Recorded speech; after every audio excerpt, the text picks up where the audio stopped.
take my brother into your arms and let him have a good time with the rest of those that have gone on before him. And we're really gonna miss him. And he's smiling down, laughing at me, cracking. In Jesus' name, amen. Amen. Some of you may or may not know Timothy Francis Greene. His middle name is Francis because Mom wanted to have a girl. And Tim was supposed to be a girl, and so Mom kind of treated him that way when he was a baby, and that's why he was such a pussy. You guys can come under the name Prince. squeeze in. Yes, we can. Mom, And where if do it I wasn't for sit? giving each other a bad time, I don't know what we did. We gave each other a bad time all our lives. The morning that Josh called me with the news, strange morning. I had woke up and in kind of my twilight sleep, it was like Brother Tim come and visited me. And I had my phone in my hand with his number up, was getting ready to call when Josh called. And I was going to call Tim and thank him for spending all the quality time with Dad so that I didn't have to. My brother was my mentor. You know, I lived with him when I finished high school and you were just a baby. Throughout my life, he's always been the guy I could call and ricochet whatever's going on off of him and get an answer back. And I don't have that now. So Josh, you're gonna catch hell. And he's raised a bunch of good kids, and he had a full life. We talked about this moment right now. We talked about it. And God and the Bible was always in our lives, but and he kind of had the feeling like one of his friends, hey, when you're gone, just like that buck that you killed this morning or whatever.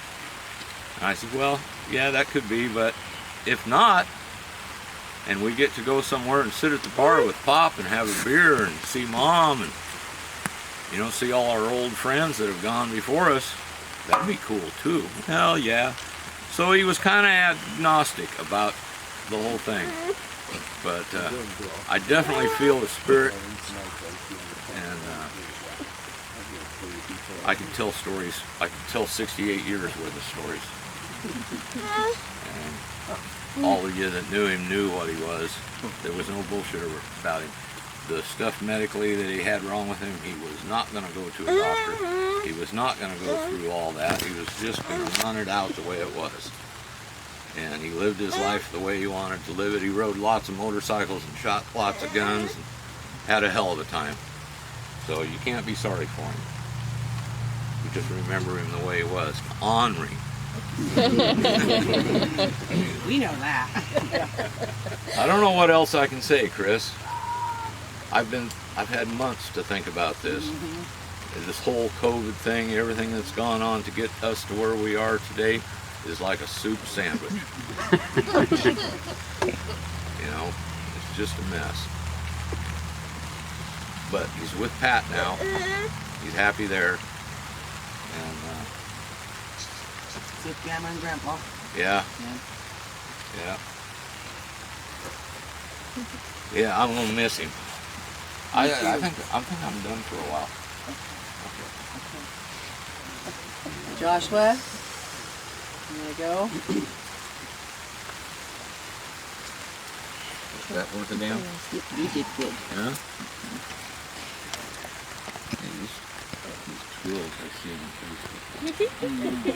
Dad passed on earlier than any of us expected, but he lived 75 years that were sometimes wild, always an adventure, and rarely a dull moment. He's been a Navy sailor, a lifeguard, a service station attendee, a diesel and heavy equipment mechanic, a boatwright, equipment foreman, process server, private investigator, a car salesman, a motorcycle mechanic, a vending business operator, a pawnbroker, a gunsmith, a smuggler, and more.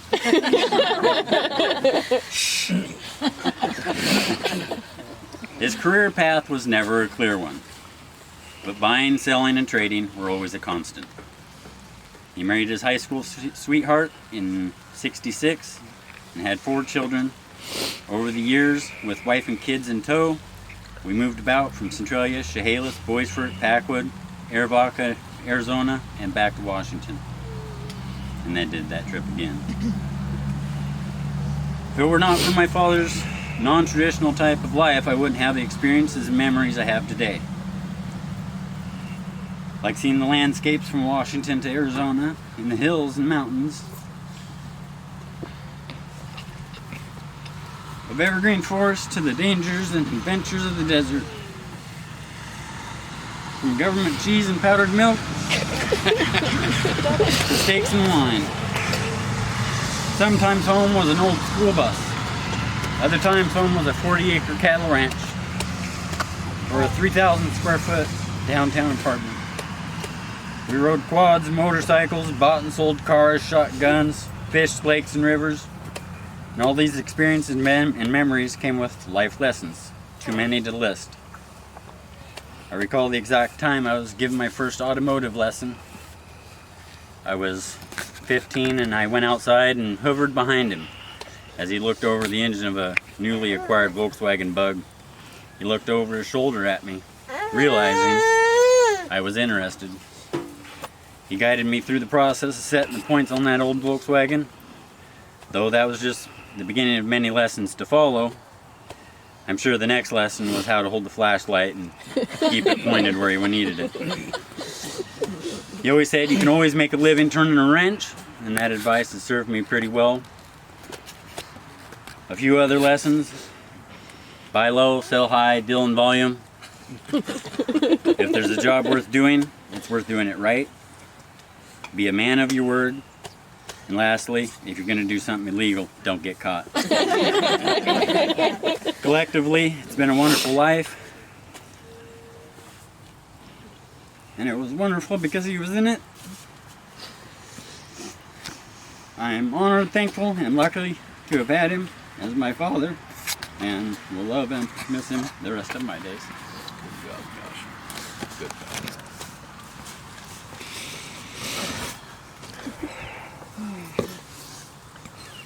Okay, I'm probably going to fumble through this, but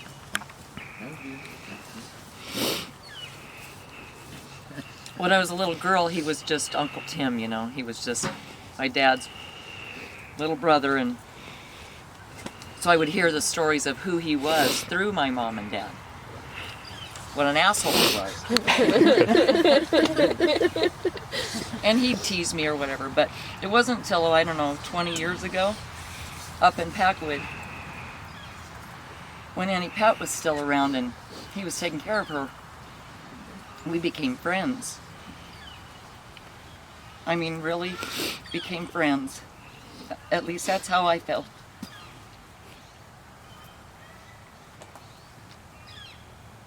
And he'd call me up at 5 o'clock in the morning and say, "If I'm up, all you sons of bitches are up."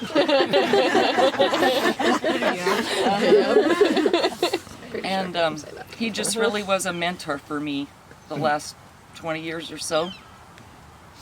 I went through some really hard times about 3 or 4 years ago. And I was struggling with some serious depression. And all it would take is calling Uncle Tim, man, and within 2 minutes, all that shit was gone. And I'd be laughing and, you know, all of you probably know how close I was to my Grandma Greene. And I dreaded the day she went, and it was hard. But this is way harder. He was so amazing. I can't imagine as his children, because of what I had as his niece. I'm sorry for your pain. But I just love that man so much. And I'm going to miss him, and thank you for letting me talk. The comment would be from Brother Tim. So how do you like me now? We talked about this day, he and I, when he was living in McLeod, and about how much we would miss him. And of course, you know, we're brothers. I mean, we're as hardcore back and forth giving each other shit as any brothers have ever been. And he said, you're gonna miss me. Yeah, I'm gonna miss you like a fucking hole in the head. You know? Son of a bitch is laughing at us all right now. Yeah. See? I told you was gonna miss me. Yeah.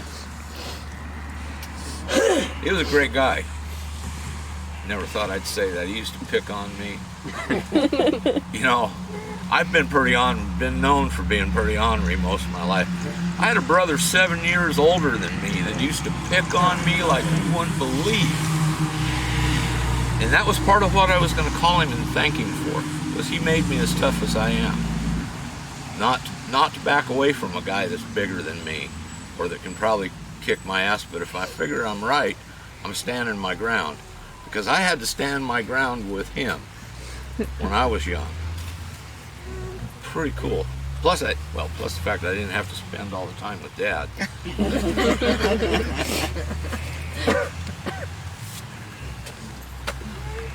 Okay, I wasn't planning on saying anything, but okay.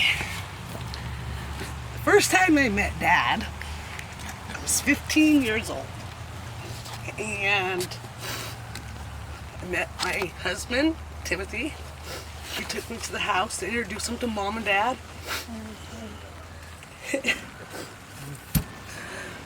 He comes waltzing out of his bedroom.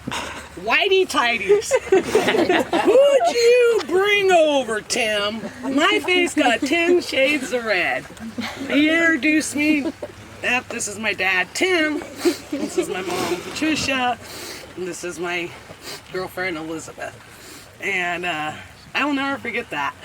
And I am like so blessed to have him as my dad. Because in my heart, he's always been there. And Henri is right. Okay? Oh yeah. But, you know, it was the best time to be introduced to him like that. I couldn't ask for any other way, you know.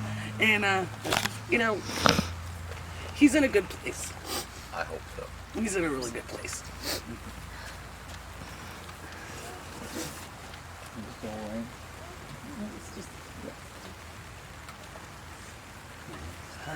If no one else is ready to speak at this time, our dad was very proud of his service in the Navy. Spent a lot of time in the brig. And Hello. Oh, that's that was my kid. Presentation in his honor today. That's way cool. Yes. For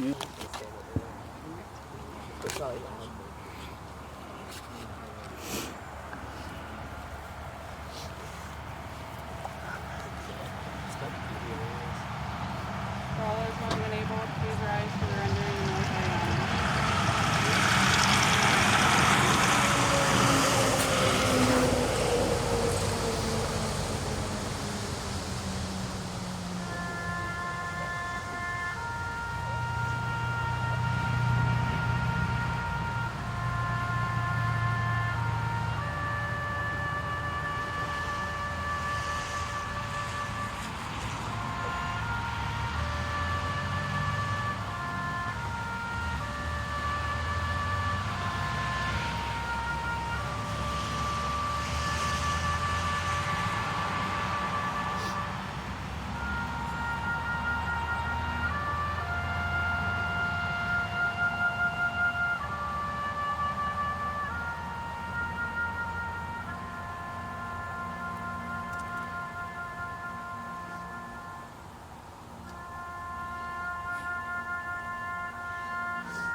We didn't know we were going to have two. Pictures taken at? Mm-hmm. At his house. Oh, at his house. Yeah. Yeah, where I live at, we get a considerable amount of snow. Yeah. Yeah, I've seen it. He enjoyed watching me plow snow. Yeah, and shovel snow. And go over to his house and shovel the old man out. You know, he thought that was a great sport.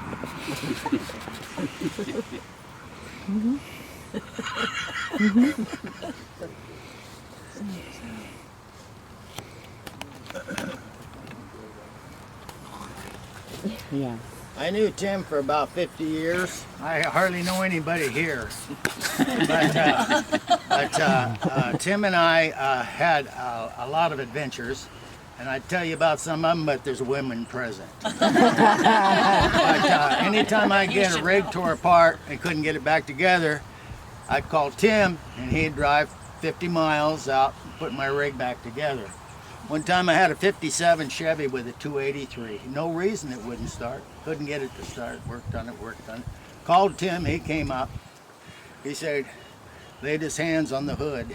Just get in there and fire it up. I got in, I turned it over, and the truck fired up. It's the only story I got. Something that a lot of people, probably the kids, don't even know. Tim worked on heavy equipment. He worked on heavy equipment a lot. Trucks, all kinds of stuff. You know that he took a correspondence course for that. He's going, what? Yeah, he would get a book that would give all the lessons, everything you needed to know to work on a Detroit diesel or a Cummins or whatever. And he would read that, and then in the back of that booklet would be the test. And you're thinking, well, you can go back here and get the answers. Yeah, you can, but you've read it. And that's how Tim got certified as a diesel mechanic, was a mail order. I remember reading them and stuff when I was a kid. I don't know whatever happened. God knows what happened to it. But he would send that test back in and they would give him a score and send him the next test. And he would read the book, read the first part of the book, and then fill all the questions out on the back, answer all the questions on the back. And that's where he learned his diesel mechanics. He did pretty good at that stuff. Yeah. Some of the cars. You're talking about the cars. He himself, since I was a kid, him and Johnny would go out coop hunting out in the hills around here and drag in some of the most coolest things. 32 Fords and 32 Ford sedans. Tim, when he got back from the service, he had a 36 Plymouth two-door sedan with a Pontiac 389 tri-power with the 4-speed hydro behind it. It was one of the nastiest cars in this town, that. And I was thinking driving up here yesterday, I can still see it out in front of the house there on Russell Road. He had a 55 Oldsmobile Club Coupe or something they call Holiday Coupe.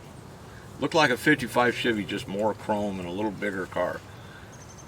And the engine, I'm trying to think, it was like over 300 cubic inch, but I don't remember. But it had 4 2-barrel carburetors on it. It was pretty cool looking. And I remember him backing out of the driveway and slapping it in low and standing on it.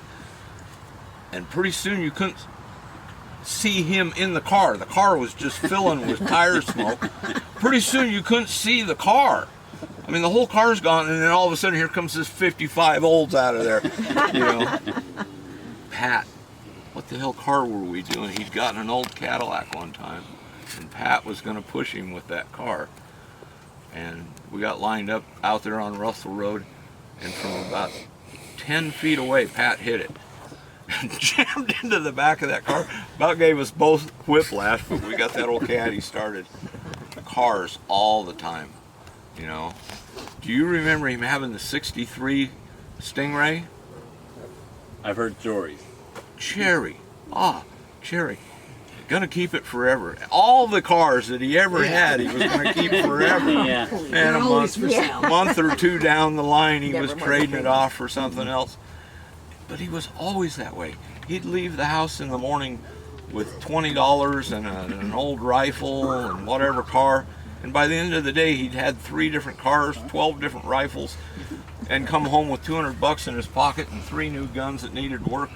And I don't know how many times I watched him put a car up for sale for $800 and 2 weeks go by and nobody touches it and he jacks the price to $12 and it sells within an hour. Yep. Yeah, And I Time don't after remember time. anybody being angry about buying a car from Brother Tim, because by the time they got it, he'd fixed everything that was wrong with it, you know, and then he was bored with it, I think, you know.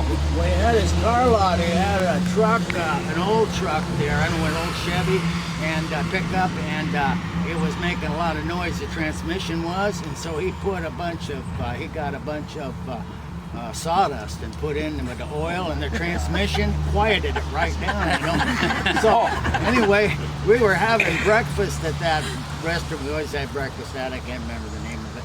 But anyway, this guy comes in with a load of wood on. This was 2 or 3 years later. And he went, on the lot, he put a sign up, good wood hauler. You know, because they had wood in their transmission.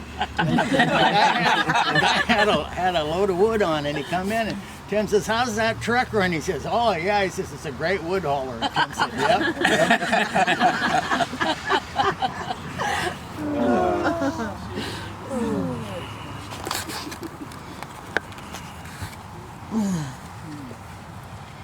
Well, if no one else would like to speak,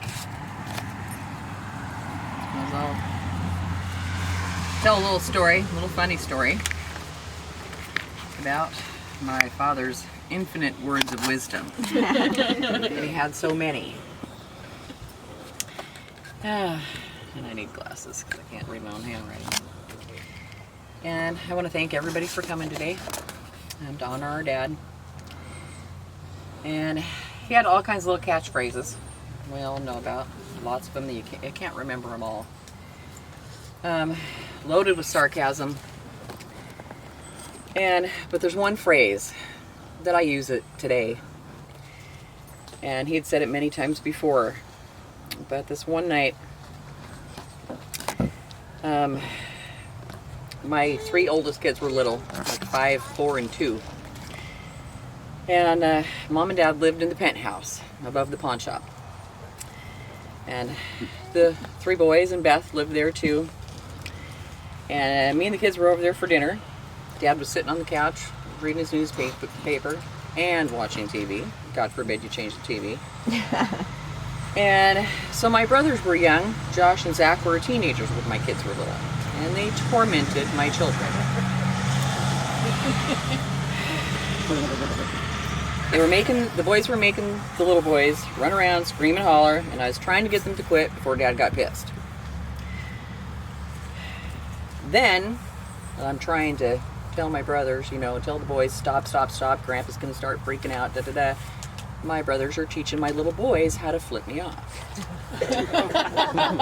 And I'm getting more and more pissed. Mom's in the kitchen, and she's telling him, stop that. I'm telling him, stop that. Pretty soon, I'd had enough, and I went and I sat down next to my dad. And I said, Dad. And he says, what? And I'm not sure if he's going to yell at me or whatever. And I said, would you please tell your children to stop teaching my children how to flip me off? And he put down his newspaper, and he said very calmly, well, Sisterly, I guess that's the fucking you get for the fucking you get. Oh, that doesn't sound like him at all. Right. And then he went right back to reading the paper. Like it was nothing. And I knew I was screwed. And it was payback. It was payback for me tormenting my brothers, dressing them like girls, putting my parents through hell. And my kids are still grown, and I'm still paying for it. And he's still laughing about it. So fuck you too. Asshole. Anyway, that's our little thing. And so, before we say our final goodbyes to my dad, I want to thank everybody for coming. I want to thank Mary for keeping him on his toes for the last 17 years. He loved you very much, and Dustin. And I wish he was here today. And was very, very proud to call him his son. And I know Dustin was very proud to call Dad his dad too. I want you to know that. All right, now I have one more story to tell. It's going to take a minute to get through it. My name's not in there anywhere.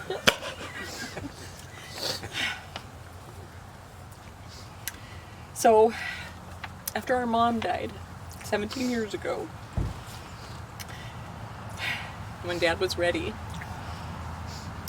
us kids had to go through Mom's stuff. And we split everything up. This one got that one, this one got that. Kept a lot of stuff, sent a lot of stuff to the Goodwill. We spent a weekend or so going through boxes of knickknacks and dishes and pictures and whatnot. And I'd gone through this box, and I got to the bottom of it, which was some sewing notions and just junk. More stuff, more of Mom's stuff, and I didn't need any more stuff. So I threw this box. And as I threw it, I heard a bell jingle. Now, that's weird. I didn't see a bell in this box. So I grabbed the box and went through it again. And I found this.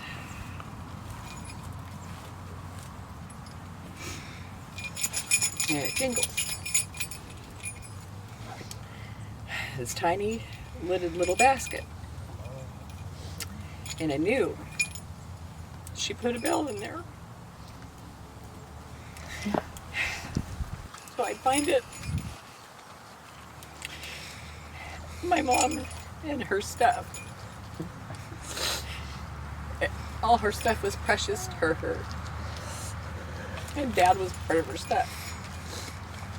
And she knew she wouldn't be here. She wouldn't make it to this day. So she left this little bell in this little basket.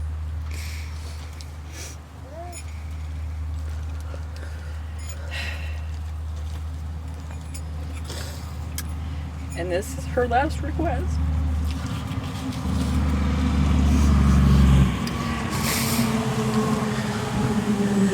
When he dies, play Amazing Grace on the bagpipes and taps. So this is for you, Dad. We're gonna miss you.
I know.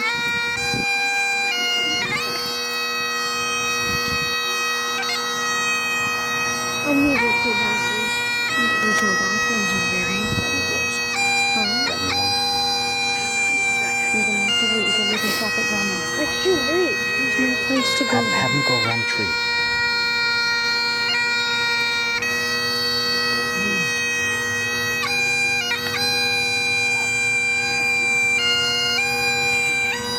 Ray, you want to help me?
You know, my son knows that he's the son of Let a him go son for of a another ride. spinner. Yeah. Through my brain. Okay. Okay. Let me get the little thing on the side.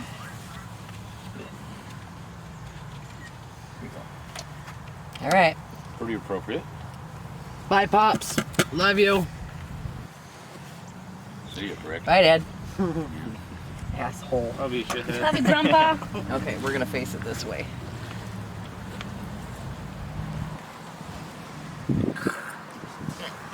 Fucking drop it. Yeah, I don't think Dad'd mind. No. Drop it like drop it like he dropped throw him you. in there. Right? Can you go back? He's So, like, just fucking throw me that's in good. already. And Benny. Jesus. 100 years from now, if somebody digs this up, they go, what the hell is this? It's on an old ammo can. What's that I say? didn't know it was in a concrete. Yea, though I walk through the valley of the shadow of death, I shall fear no evil, for I Where am they find things, the they get meanest on the son of a computer bitch in the and they valley. find I things love and that. they- Anybody?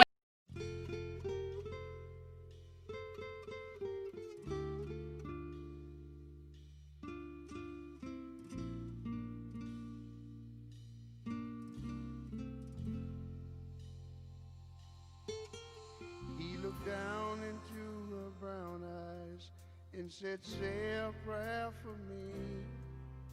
She threw her arms around him, whispered, God will keep us free. They could hear the riders coming. He said, this is my last fight. If they take me back to Texas, they won't take me back alive. There were 7 Spanish angels at the altar of the sun. They were praying for the lovers in the valley of the gun. When the bells stopped and the smoke cleared, there was thunder from the throne. And 7 Spanish angels took another angel home.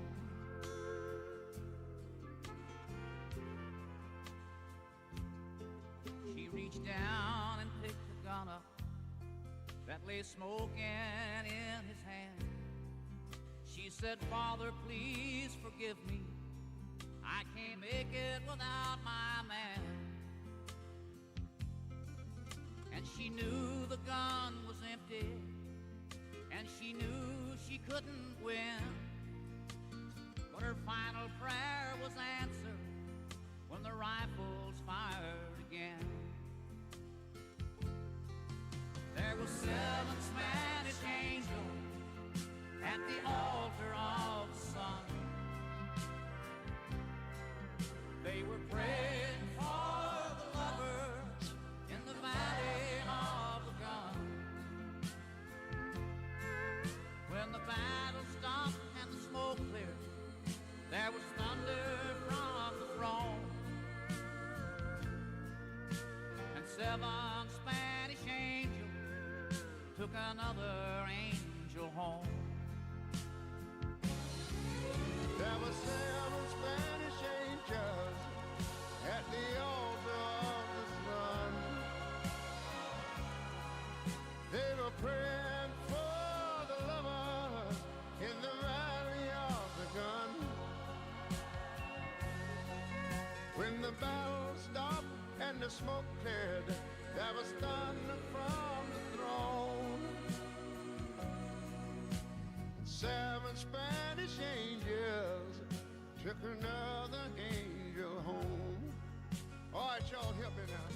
There were 7 Spanish angels at the altar